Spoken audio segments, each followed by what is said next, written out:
আজকে আমাদের লেকচার হচ্ছে লেকচার নাম্বার 3, অধ্যায় 2, communication system and networking. So আজকের ক্লাসে আমরা একটা গুরুত্বপূর্ণ টপিকস নিয়ে পড়াশোনা করব। আমরা লাস্ট ক্লাস পর্যন্ত 3 ধরনের মোড ছিল, সিমপ্লেক্স, হাফ ডুপ্লেক্স এবং ফুল ডুপ্লেক্স, সেই পর্যন্ত পড়েছিলাম। সো আজকের ক্লাসে আমরা শুরু করব নেটওয়ার্কের মিডিয়া। সো নেটওয়ার্কের মিডিয়া দ্যাট মিনস বোঝায় হচ্ছে নেটওয়ার্কের মাধ্যম। এখন নেটওয়ার্কের মাধ্যম 2 ধরনের হতে পারে। হ্যাঁ, একটা হতে পারে তার মাধ্যম, যেটা তারের সাহায্যে ডেটা ট্রান্সফার করে। 2 হতে পারে তার বিহীন মাধ্যম। ওকে, সো এখন এই 2টা মাধ্যমই খুবই গুরুত্বপূর্ণ। আজকে আমরা তার মাধ্যম নিয়েই পড়াশোনা করব, তার বিহীন আজকে যাওয়ার সুযোগ হবে না। এটার আরো কিছু নাম আছে, এটাকে বলা হয় ওয়্যার মিডিয়া। ওয়্যার মানে তো তার, তাই না? Wire media. আর এটাকে ওয়্যারলেস মিডিয়াও বলা হয়, ওয়্যারলেস মিডিয়া। আরো 2টা নাম আছে এদের, এটাকে বলা হয় গাইডেড মিডিয়া। সবগুলো নামই জানতে হবে, বিকজ পরীক্ষায় কোন নাম দিয়ে প্রশ্ন করবে সেটা তো তুমি জানো না, তাই সবগুলো নামই জানতে হবে। আরেকটা হচ্ছে আনগাইডেড মিডিয়া। ওকে, সো এই গেল আমাদের তার যে ডুপ্লিকেট যে নামগুলো আছে সেগুলো আমি সাথে সাথে বললাম। এখন আমরা আজকে শুধুমাত্র ওয়ার্ড মিডিয়া যেগুলো আছে বা গাইডেড মিডিয়া, তার মাধ্যম, সেটা নিয়ে আলোচনা করব। আমরা বাসাবাড়িতে অনেক ধরনের তার ব্যবহার করি, তবে সকল তার কিন্তু ডেটা ট্রান্সফার করে না। কিছু কিছু তার আছে যারা ট্রান্সফার করে শুধুমাত্র তোমার ইলেকট্রিসিটি, তাই না? আবার কিছু তার আছে যারা ডেটা ট্রান্সফার করে। যেমন তুমি চিন্তা করো, বাসা বাড়িতে যে আমরা টেলিভিশনে যে কেবলগুলো ব্যবহার করি, আকাশ ব্যবহার করি, ডিটিএইচ, অথবা যে রেগুলারকে আমরা বলি ডিশের লাইন, এগুলোতে তো আমরা যে তার ব্যবহার করি, এই তারগুলা কি কাজে ব্যবহার হয়? ডেটা ট্রান্সফারের জন্য, তাই না? আবার ইন্টারনেটের জন্য আমরা এক ধরনের তার ব্যবহার করি, সেগুলো কি আবার ডেটা ট্রান্সফার। এই যে তারের মধ্যে ভেরিয়েশন আছে, কিছু তার আছে এনার্জি ট্রান্সফার করতেছে অনলি, যেমন ইলেকট্রিসিটির কেবল গুলা। আর কিছু আছে যারা ডেটা ট্রান্সফার করতে থাকে। তো আমরা ডেটা ট্রান্সফারের যে কেবল, সেগুলো নিয়ে পড়াশোনা করছি মূলত। তো এখানে বিষয় হচ্ছে ডেটা ট্রান্সমিশনের কেবল আমরা 3 ধরনের পাবো। আমরা আজকে শুধুমাত্র এটা নিয়ে পড়বো। এক হচ্ছে coaxial cable, 2 twisted pair cable, 3 হচ্ছে ফাইবার অপটিক্স কেবল। ফাইবার অপটিক্স, এই 3টা কেবলই হচ্ছে ডেটা ট্রান্সফার করে। আমরা যেগুলো যে বাসা বাড়িতে টিভি লাইনের কানেকশন যেগুলো ব্যবহার করি, সেগুলো কোএক্সিয়াল। বা ডিশের লাইনের যে তারগুলো বলি, কালো রঙের দেখতে হয়। টুইস্টেড পেয়ার যেটা, সেগুলো হচ্ছে ইন্টারনেটের কেবল, যেগুলো যে গ্রে কালারের কেবলগুলো বাসায় থাকে, সেগুলো হচ্ছে ইন্টারনেটের কেবলের জন্য ব্যবহার করি। এগুলো অরেঞ্জ কালারও হয়, বিভিন্ন কালার হতে পারে, তবে গ্রে আর অরেঞ্জটা মোটামুটি কমন। বাসা বাড়িতে বেশিরভাগই গ্রে কালার কেবলটা ইউজ করে। আর ফাইবার অপটিক্স কেবল হচ্ছে যেগুলা ওই কালো রঙের হয়, এগুলা সাধারণত পানির নিচে, মাটির নিচে, সাবমেরিন কেবল আমরা যেগুলোকে বলি, সে সকল জায়গায় এই কেবলগুলো ব্যবহার করা হয়। তবে বাসা বাড়িতে বা অফিস আদালতে হাই স্পিড ইন্টারনেট কানেকশনের জন্য ফাইবার অপটিক্স ব্যবহার করা হয়। সো আমি বলতে পারি টুইস্টেড পেয়ার এবং ফাইবার অপটিক্স যেটা ইন্টারনেট কানেকশনে ব্যবহার করা হচ্ছে। আর ডেটা ট্রান্সমিশন টিভির ক্ষেত্রে কোএক্সিয়াল কেবল, যেটা ডিশের লাইন, সেখানে কোএক্সিয়াল কেবলটা ব্যবহার করা হচ্ছে। সো আমরা এদের এখন একটু এক্সপ্লেনেশনে যাব, ডিটেলসে। যেমন প্রথম এই যে কেবলটা দেখতেছো, এই কেবলটার নামই হচ্ছে কোএক্সিয়াল কেবল। Coaxial cable.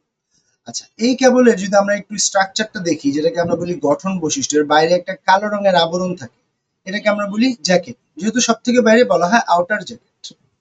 তারপরে একটা তামার তারের মতো থাকে। সো এই যে তামার তারের যে লেয়ারটা দেখতেছো, এটাকে আহ এটাকে হচ্ছে ব্যারিয়ার শিল্ড বলা হয়। তারপর হচ্ছে একটা ফয়েল শিল্ড থাকে। তারপর একটা ডাইইলেকট্রিক ম্যাটেরিয়ালস এর একটা উপাদান থাকে। তারপর একদম ভিতরে যেটা সেন্টার কন্ডাক্টর, এটা কপারের তৈরি হয়। ওকে, সো কপার কেবল থাকে। তো এখানে কপারের এটা ইলেকট্রন পরিবাহী। আবার এই যে ব্যারিয়ার শিল্ড, এটাও তো ইলেকট্রন পরিবাহী। তো দুইটাকে পৃথক করার জন্য এখানে ডাইইলেকট্রিক, যে কিছু পদার্থ যারা ইলেকট্রিসিটি পরিবহন করে না, বিদ্যুৎ অপরিবাহী পদার্থ দিয়ে তৈরি, এই ডাইইলেকট্রিক ম্যাটেরিয়ালসটা এখানে থাকে। এটা হচ্ছে দুইটাকে পৃথক করার জন্য ব্যবহার করা হয়। এটা হলো একটা গঠন বৈশিষ্ট্য। এখন আমরা যদি এটার বৈশিষ্ট্য সম্পর্কে জানি, আমরা কয়েকটা টপিকস নিয়ে পড়বো, তাহলে এটার সব ডিটেলস চলে আসবে। প্রথমত হচ্ছে এটার স্পিড কেমন থাকে। এটা একটা মোটামুটি ফিক্সড স্পিড থাকে, আমরা বলতে পারি এটা 10 এমবিপিএস একটা স্পিডে থাকে, 10 এমবিপিএস। সেকেন্ড, এইটা যখন ডেটা ট্রান্সফার করে, তখন এটা রেঞ্জ কত থাকে। আচ্ছা, রেঞ্জের বিষয় যদি আমি বলতে চাই, তাহলে আমার একটু আলোচনা করতে হবে এটার একটু ক্লাসিফিকেশন নিয়ে আগে। তো এই কেবলটা 2 প্রকারের হয়। একটাকে বলা হয় থিকনেট, থিকনেট। আরেকটাকে বলা হয় থিন নেট। দুই ধরনের কেবল, থিক মানে একটু মোটা গড়নের হয়, থিন মানে একটু পাতলা গড়নের হয়। তো বুঝাই যাচ্ছে থিকনেট কেবলটা একটু ভারী হবে, মোটা হবে, আর থিকনেট কেবল একটু হালকা পাতলা গড়নের হবে। এখন এই থিকনেট কেবলের রেঞ্জ হচ্ছে 500 মিটার, আর থিননেট কেবলের রেঞ্জ হচ্ছে 200 মিটার। তাহলে আমি এটা রেঞ্জ বলতে পারবো, রেঞ্জ বলতে পারি এটা 200 থেকে 500 মিটার। কারণ কেবলের ভেরিয়েশন অনুযায়ী রেঞ্জ কমবে বাড়বে। রেঞ্জ মানে কত দূর পর্যন্ত সঠিকভাবে ডেটাকে ট্রান্সফার করতে পারে। আচ্ছা, আরেকটা বিষয় আমি এই পেজ থেকে একটু বলে আসি, যে এই পেজে একটা বিষয় বলতে হবে যে এই তিনটা কেবলের মধ্যে সব থেকে প্রাইস হাই কার, সব থেকে হাই প্রাইস হচ্ছে এই ভদ্রলোকের ফাইবার অপটিক্স। সব থেকে লো প্রাইস কার, টুইস্টেড পেয়ার। আর কোএক্সিয়াল কেবলের ক্ষেত্রে কি তাহলে, সেটা হচ্ছে ফাইবার অপটিক্স থেকে কম দামি, টুইস্টেড পেয়ার থেকে বেশি দামি। ওকে, সো এই গেল এটার, এটা হচ্ছে এভারেজ বলতে পারো, দুজনের মাঝামাঝি আছে এটা। তাহলে আমি এই কেবলের ক্ষেত্রে, কোএক্সিয়াল কেবলের ক্ষেত্রে আমি বৈশিষ্ট্যের ক্ষেত্রে আরো দুটো বৈশিষ্ট্য বলতে পারি, সুবিধা অসুবিধা এটাকে অ্যাড করতে পারি। সুবিধাতে বলতে পারি টুইস্টেড পেয়ার থেকে কম মূল্যবান, আর ফাইবার অপটিক্স থেকে বেশি দামি, এটা অসুবিধায় বলতে পারি, বৈশিষ্ট্য তো বলতে পারি। তাহলে আমরা গেলাম এটার রেঞ্জ বললাম, এটার স্পিড বললাম, যেটা ছিল স্পিড। তারপরে আসবো এটা কি কাজে ব্যবহার করা হয়। এই কেবলগুলো সাধারণত একমুখী ডেটা ট্রান্সমিশনের জন্য ব্যবহার করা হয়। ওকে, যেটা শুধুমাত্র একদিকে ডেটা ট্রান্সফার করবে। যেমন টিভির ক্ষেত্রে দেখো, আমাদের দিকে শুধু ডেটা আসে, আমরা কিছু বললেই কেবল দিয়ে কিন্তু যায় না। তাহলে এটা একমুখী ট্রান্সমিশনে ব্যবহার করা হয়। এটা আরেকটা ফ্যাসিলিটিস হচ্ছে এটা ডেটা ট্রান্সমিশন লস খুবই কম। ডেটা ট্রান্সমিশন লস মানে ডেটা আসার সময় যে সকল ডেটা হারিয়ে যায়, আমরা দেখতে পাই না, সেই ডেটাগুলোকেই, সেই জিনিসটাকে বলা হচ্ছে data transmission loss. So data transmission লসটা খুব কম, লোয়ার। এগুলো হচ্ছে এটার বৈশিষ্ট্য। আচ্ছা, এখন থিকনেট আর থিননেটের রেঞ্জটা একটু আমি একটু ক্লিয়ার করতে চাচ্ছি। এখানে ধরো তোমার দেশের অফিসের কানেকশন বক্স অথবা অফিস তাদের, আর এটা হচ্ছে ধরো তোমার বাসার টিভি। ওকে, ধরো এটা তোমার বাসার টিভি। এখন তুমি কানেক্ট করবা, তো এখানে ধরো আমরা কানেক্ট করলাম একটা কেবল দিয়ে। এখন তোমার বাসার দূরত্বটা যদি হয় অ্যাপ্রক্সিমেট 250 মিটার, তো বা ধরো প্রথমে আমি একটু ইজি করে ধরি, তাহলে ইজিয়ার হবে। ধরো দূরত্বটা আমাদের 50 মিটার, তাহলে কি হবে, তাহলে আমাদের থিন নেট ব্যবহার করলেই হয়ে যায়। কারণ থিন নেট কেবলটা তোমার 50 মিটার পর্যন্ত সঠিকভাবে ডেটা ট্রান্সফার করতেই পারবে। তার রেঞ্জ হচ্ছে 200 মিটার। এখন যদি কোনো কারণে 200 মিটারের বেশি হয় দূরত্ব, তাহলে কি হবে, তাহলে সে ডেটা ট্রান্সমিশনের সময় কিছু ডেটা হারিয়ে ফেলবে। দ্যাটস ওয়াই এই 200 মিটার পরে, ধরো আমরা এতটুকু হচ্ছে 200 মিটার, এখানে হচ্ছে 200, আর এরপরে যেটা এটা হচ্ছে ধরো আরো 50 মিটার। তো এখানে কি করা হয়, 200 মিটার পরে একটা সুইচ বসানো হয়। সো এই সুইচের কাজ কি, এই সুইচ মেনলি একটা এমপ্লিফায়ার হিসেবে কাজ করে। ডেটাটা যখন যাবে এখানে, যে সে আরেকটা ফোর্স দিয়ে আরো সে 200 মিটার পর্যন্ত ডেটাকে পাস করতে পারে। তো এভাবে হচ্ছে কোয়েক্সিয়াল কেবলটা ডেটাটাকে ট্রান্সমিট করে। এ হচ্ছে একদম ইজি গড়ন এটার সকল বৈশিষ্ট্য। আর এই কেবলটাকে পুরো একদম গোল করে পেঁচানো যায়, মানে আমি বলতে পারি 360 ডিগ্রি আকারে এটা পেঁচানো যায়। ওকে, এটা একটা ফ্যাসিলিটিস বা সুবিধা। আচ্ছা, এইগুলো কোয়েক্সিয়াল কেবল, এবং এটা একটু হেভি হয়। হ্যাঁ, দামটা যেহেতু অ্যাভারেজ, এটা একটু হেভি হবে, ওর মোটামুটি অনেকদিন পর্যন্ত ভালোভাবে চলে। এখন এই কেবলের যে জ্যাক গুলো থাকে, 10/2 এগুলো ধরনের জ্যাক থাকে, সেগুলো এখানে ব্যবহার করা হয় এই কেবলের ক্ষেত্রে। এবং কেবলটা সাধারণত আরো অনেক ক্ষেত্রে ব্যবহার করা যেতে পারে, মানে দ্বিমুখী কানেকশনে যে একেবারে যায় না তা না, যাবে, তবে সেক্ষেত্রে যে পরিমাণ ডিভাইস লাগবে তাতে এই কেবলের মানে এক্সপেন্স অনেক বেড়ে যাবে, খরচ মূল্য। যে কাজটা আমি দ্বিমুখী কানেকশনের জন্য ইজিলি টুইস্টেড পেয়ার দিতে পারবো। তো এই জন্য এখানে কোএক্সালটা একমুখীতেই স্বাচ্ছন্দ্য বোধ করে এবং একমুখীতেই এটাকে ব্যবহার করা হয়। ওকে, এই গেল এটা কোএক্সাল কেবল। আচ্ছা, তারপরে আমরা পরের টপিক্সে যাব। এই কেবলটার নাম হচ্ছে twisted pair. Twisted pair. So বুঝাই যাচ্ছে নামটা দেখেই, টুইস্টেড মানে কি পেঁচানো, টুইস্ট করা, পেয়ার মানে কি জোড়া, মানে যে কেবলটা জোড়ায় জোড়ায় পেঁচানো থাকবে সেই কেবলটাকে বলা হচ্ছে টুইস্টেড পেয়ার কেবল। এখন নাও কোশ্চেনে যে এই কেবলটা মানে গঠন বৈশিষ্ট্যটা কি। এটার বাইরে একটা কেবল জ্যাকেট থাকে, এটা আমরা আউটার জ্যাকেটও বলতে পারি। তার ভিতর থেকে আরো 4 জোড়া তার বের হচ্ছে, এবং 4 জোড়া তারের আবার আবরণ আছে, প্লাস্টিক আবরণ আছে। তাহলে এদেরকে বলা হচ্ছে কি ইনসুলেটর। আর ভিতরে যেটা কন্ডাক্টর, কন্ডাক্টর মানে যে আর কি কানেকশনটা দিচ্ছে, মানে ডেটাটাকে যে কেবল দিয়ে ট্রান্সফার হয়, এটা বিদ্যুৎ পরিবাহী পদার্থ, এটাও কপার দিয়ে তৈরি হয়। আচ্ছা, তো এখন এই যে জোড়াগুলা, এখানে টোটাল কালার থাকে 5 কালারের তার থাকে। একটা কমন কালার থাকে, সেটা হচ্ছে হোয়াইট, তারপরে থাকে হচ্ছে ব্লু, তারপরে থাকে হচ্ছে অরেঞ্জ, তারপরে থাকে হচ্ছে তোমার গ্রিন, এবং ফাইনালি থাকে হচ্ছে ব্রাউন। ওকে, এই টোটাল হচ্ছে 5 কালার থাকে 4 জোড়া তারের মধ্যে। এখন এই কেবলটা দ্বিমুখী কানেকশনের জন্য ব্যবহার করা। প্রথমে এটা স্পিড নিয়ে বলি, এটা 10 Mbps স্পিড থেকে শুরু করে এটা 10 Gbps স্পিড পর্যন্ত এটা যেতে পারে। ওকে, এটা রেঞ্জটা মোটামুটি ভালো। তবে এটা বইতে দেখবা এক এক রাইটারের বইতে এক এক রকম থাকে, তো মোটামুটি মোরলেস সবাই 10 Mbps দিয়ে শুরু করে। 10 Gbps বলে, কেউ 1 Gbps বলে। হ্যাঁ, মোরলেস এটা 1 Gbps আইডিয়া আর কি। 10 Mbps থেকে 1 GB পর্যন্ত এটাকে ট্রান্সফার করতে পারে এই কেবলটা, স্পিড রেট। এখন আসবে এটা রেঞ্জ। এটার রেঞ্জ হচ্ছে সাধারণত তোমার 100 মিটার পর্যন্ত হয় এই কেবলটা। আচ্ছা, 3 নাম্বার আসবো এই কেবলের তোমার প্রাইস রেঞ্জ। প্রাইস হচ্ছে সব থেকে কম, লো প্রাইস, সব থেকে কম দামি হয় কেবলটা। আর এই কেবলটা একটা সমস্যা হচ্ছে, এই কেবলটা বাইরে যদি অনেক বেশি শব্দ হয়, হ্যাঁ অনেক বেশি শব্দ হয়, অথবা কোনো কঠিন এমন কিছু ধরো তার আছে যারা ইলেকট্রিসিটি ট্রান্সফার করে যে তারগুলা, সেই কেবলের পাশে যদি থাকে তাহলে তারা ডেটাকে ট্রান্সমিশন লস করতে পারে, ডেটা হারিয়ে ফেলতে পারে ট্রান্সমিশনের সময়। আচ্ছা, তারপর হচ্ছে এই কেবলটা যেহেতু বিদ্যুৎ পরিবাহী তাই, এবং এই কেবলটা যেহেতু সব থেকে কম দাম, তো এই কেবলটা হচ্ছে কি বেশি একটা হেভি হয় না, সো এটা খুব সহজে নষ্ট হয়ে যায়। ওকে, তো মানে হেভি না বলতে পারো। তো এইগুলো মোটামুটি কেবলের বৈশিষ্ট্য, এর মধ্যে সুবিধা অসুবিধা গুলাকে ভাগ করে নেওয়া যাবে বৈশিষ্ট্যগুলো থেকে। এখন আসবো আমরা এই কেবলটার প্রকারভেদ, ক্লাসিফিকেশন। এটাও কেবলটা দুই প্রকারের হয়, একটাকে বলা হয় ইউটিপি কেবল, আরেকটাকে বলা হয় এসটিপি কেবল। ইউটিপি আর এসটিপি, দেখো টি আর পি তে হচ্ছে টুইস্টেড পেয়ার, ওকে, আর ইউতে হচ্ছে আনশিল্ডেড, আর এস এ হচ্ছে শিল্ডেড। আনশিল্ডেড মানে যার কোনো শিল্ড থাকে না। শিল্ড মানে এই যে দেখো 4 জোড়া তার, এই 4 জোড়া তারের মাঝখানে 4 জোড়া তারকে যদি আমি আলাদা করার জন্য আরেকটা প্লাস্টিক আবরণ দিতাম, ধরো এই 4 জোড়া তারের মাঝখানে আলাদা করার জন্য, তাহলে এই যে তারটা হইতো এটাকে বলা হতো শিল্ডেড টুইস্টেড। আর যদি এই যে প্লাস্টিক আবরণ এক্সট্রা আর ওই জোড়াগুলোর মাঝখানে যদি আর কোনো প্লাস্টিক না থাকে, সেটা হচ্ছে ইউটিপি, মানে হচ্ছে আনশিল্ডেড টুইস্টেড পেয়ার। এ হচ্ছে এদের মধ্যেকার পার্থক্য, আনশিল্ডেড আর হচ্ছে শিল্ডেড। তবে শিল্ডেডটার প্রাইস বেশি হবে, আনশিল্ডেডের প্রাইস তুলনামূলক কম হবে।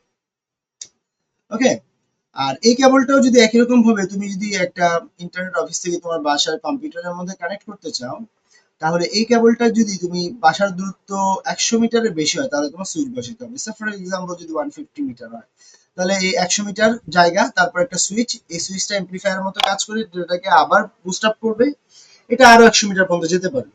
ওকে, সো এটা রক্ষণাবেক্ষণও সহজ এবং এটার ঠিক করার মজুরিও সহজ। হ্যাঁ, তো মোটামুটি এই কেবলটা যেহেতু দ্বিমুখী ডেটা ট্রান্সফার করে, এটার জন্য একটা আইডিয়াল কেবল এটা সব দিক থেকে।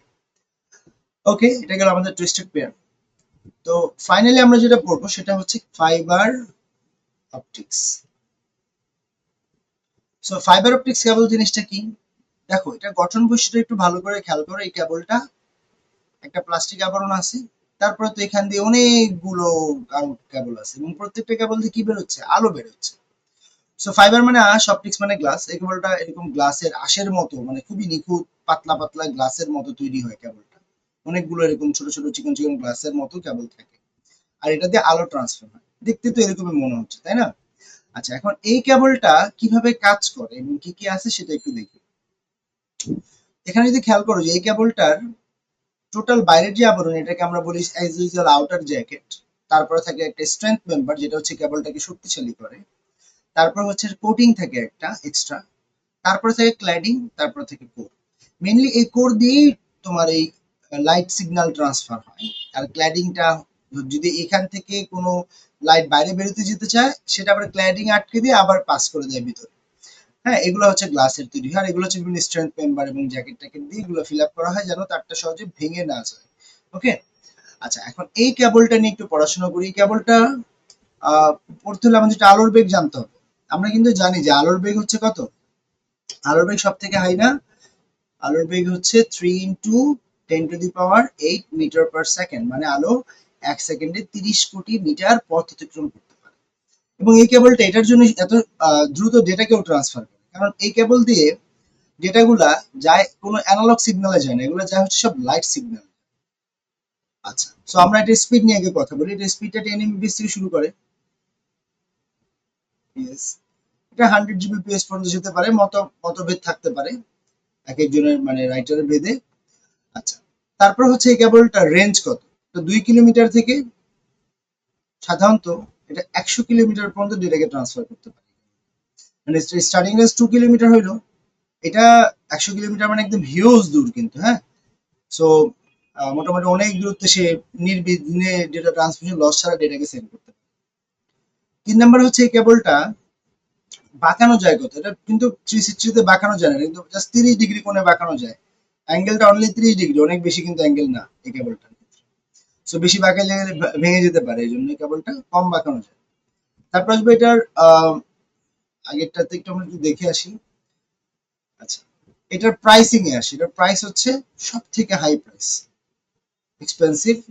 এটা শুধুমাত্র দামে এক্সপেন্সিভ এরকম না, এটা আবার কিন্তু তোমার ইনস্টলেশন চার্জও বেশি। এটা মানে যদি তুমি ব্যবহারযোগ্য করতে চাও তাহলে যে পরিমাণ খরচ যাবে, শ্রমিক মূল্য, এই ইনস্টলেশন চার্জটাও এটা অনেক বেশি। আচ্ছা, এইটার আবার রক্ষণাবেক্ষণের খরচও বেশি হয়।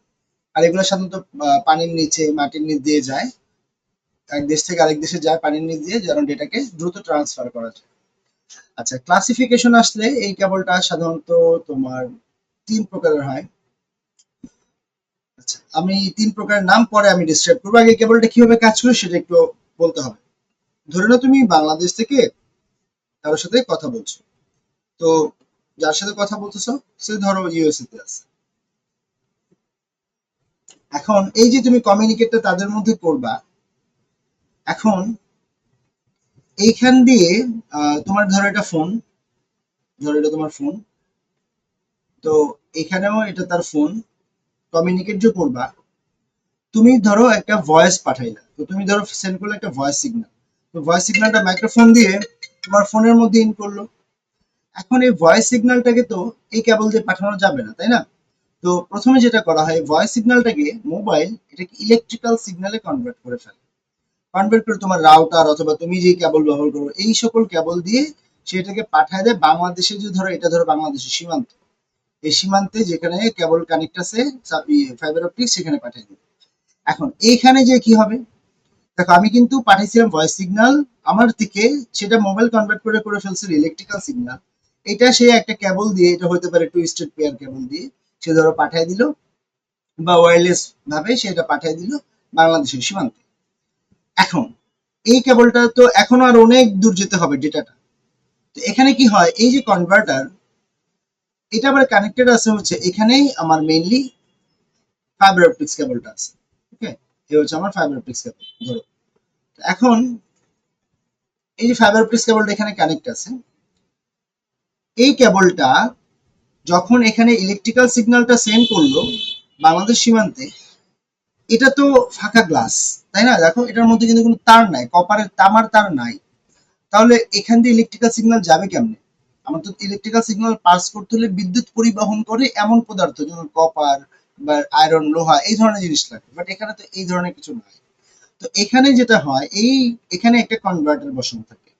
এই কনভার্টার রিসিভ করে ইলেকট্রিক্যাল সিগন্যাল, যেহেতু আমি পাঠাচ্ছিলাম ভয়েস সিগন্যাল, সেটা মোবাইল কনভার্ট করছে ইলেকট্রিক্যাল সিগন্যাল, দেন এটা সীমান্তে যে কনভার্টারের কাছে পৌঁছেছে ইলেকট্রিক্যাল সিগন্যাল, এবং এই ইলেকট্রিক্যাল সিগন্যালটাকে আবার কনভার্ট করে এখানে করা হয় লাইট সিগন্যাল। এখন আলো তো কিভাবে চলবে আমরা জানি, আলো তো এইভাবে এঁকে বেঁকে চলে, তাই না? আলো তো বক্রপথে চলে। আচ্ছা, এখন এভাবে আলোটা রিফ্লেক্ট করবে তার ভিতরে, রিফ্লেক্ট করে করে পাস করবে। এখন পাস করার পর এখানে তো লাইট এসে পৌঁছাবে, তো এই সীমান্তে আবার আরেকটা কনভার্টার থাকবে। এই কনভার্টারে কি কাজ করবে, সে এখানে রিসিভ করবে হচ্ছে লাইট সিগন্যাল, যেহেতু আমরা লাইট সিগন্যালকে ট্রান্সফার করছি, এটাকে আবার সে কনভার্ট করে করে ফেলবে ইলেকট্রিক্যাল সিগন্যাল। দেন সেটাকে পাঠিয়ে দিবে আরেকটা কেবলের মাধ্যমে, ধরো এটা টুইস্টেড পেয়ার কেবলের মাধ্যমে পাঠিয়ে দিবে। তাহলে এই ফোনটা আবার কি রিসিভ করলো, করলো ইলেকট্রিক্যাল সিগন্যাল, সে আবার এটাকে কনভার্ট করবে কিসে, ভয়েস সিগন্যাল, দেন এটা মাইক্রোফোন দিয়ে বাইরে আউট করে দিবে। ওকে, সো এই যে প্রসেসটা, এই প্রসেসে সেই ডেটাকে ট্রান্সফার করে। এখন কথা হচ্ছে কেন আমরা এই কেবলটা দিলাম, কারণ হচ্ছে এই কেবলে আলোর বেগে যাবে, আলোর বেগ সব থেকে বেশি 3 × 10⁸ মিটার/সেকেন্ড, এবং এই কেবলে ডেটা ট্রান্সমিশন লস হয় না বললেই চলে, মানে খুবই কম হয়। কারণ হচ্ছে এটা যেহেতু আলো আকারে যায়, আর এখানে দেখো কতগুলো লেয়ার, তো প্রথমে যে কোরের মধ্যে যে আলোটা ঢুকে, এই আলোটা যদি বাইরে বেরোতে চায়, ক্ল্যাডিং আবার এটাকে ভিতরে পাঠায় দেয়। তাহলে ভিতরে পাঠিয়ে দিলে তার আলো বাইরে যেতে পারে না, আর এই আলোটা তো কোনো স্বাভাবিক আলো না, এই আলোটা তো সাধারণত ডেটা। তাহলে এই ডেটাটা যদি হয়, ডেটা তো বাইরে যদি না যেতে পারে, ডেটা ট্রান্সমিশন লস হওয়ার তো সুযোগ নেই, ওকে, তো এখানে যেটা হয় এই ডেটাটা এই আলোটা পুরো ভিতরে প্রতিফলিত হয়ে যায়, কোনো আলো বাইরে যায় না, এটাকে বলা হয় আলোর পূর্ণ অভ্যন্তরীণ প্রতিফলন। হ্যাঁ, পুরো আলোটা পূর্ণ অভ্যন্তরীণ ভিতরে প্রতিফলিত হচ্ছে, প্রতিফলিত হয়ে একদম পৌঁছাবে এই প্রান্তে, সেখানে light signal to converted to electrical signal, then this device receive this electrical signal and converted to voice signal. Okay, so এই হচ্ছে টোটাল অ্যাকচুয়াল প্রসেস যে কিভাবে এই কেবলগুলো ব্যবহার করা হয়। তো এই কেবলগুলোর অনেকগুলো ক্লাসিফিকেশন আছে, তিন প্রকারের কেবল পাওয়া যায়, একটা হচ্ছে স্টেপ ইন্ডেক্স ফাইবার, সেকেন্ড হচ্ছে গ্রেডেড ইন্ডেক্স ফাইবার, আর একটা হচ্ছে মনোমোড ফাইবার। ওকে, বইতে এই ক্লাসিফিকেশনের নামগুলো দেয়া আছে, তবে বইতে এগুলোর কিন্তু আর ডিটেলস নাই।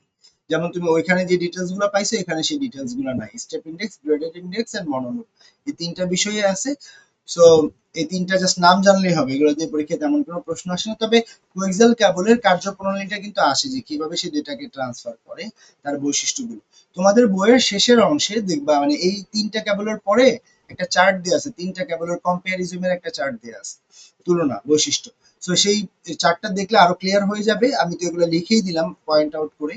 আমরা সবগুলো কেবলে একই জিনিস নিয়ে কথা বলছি, স্পিড বলছি, রেঞ্জ বলছি, কত ডিগ্রি করে বাঁকানো যায়, প্রাইস বলছি, প্রকারভেদ বলছি। ওকে, সো এই বিষয়গুলো নিয়েই কথা বলে এখানে হবে। সো এইগুলো মোটামুটি আমাদের তিনটা কেবল। আচ্ছা, এইখান থেকে কি কোনো প্রশ্ন আছে? আচ্ছা, ওকে।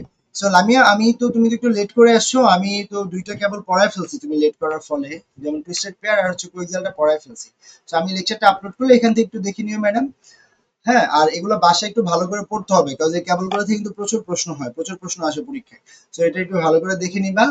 তো তাহলে এটা বাসায় দেখে এবং নোট করে ফেলো, নোট করলে এটা ভালো মনে থাকবে, ঠিক আছে? তাহলে আজকের জন্য এ পর্যন্তই থাকলো। আল্লাহ হাফেজ।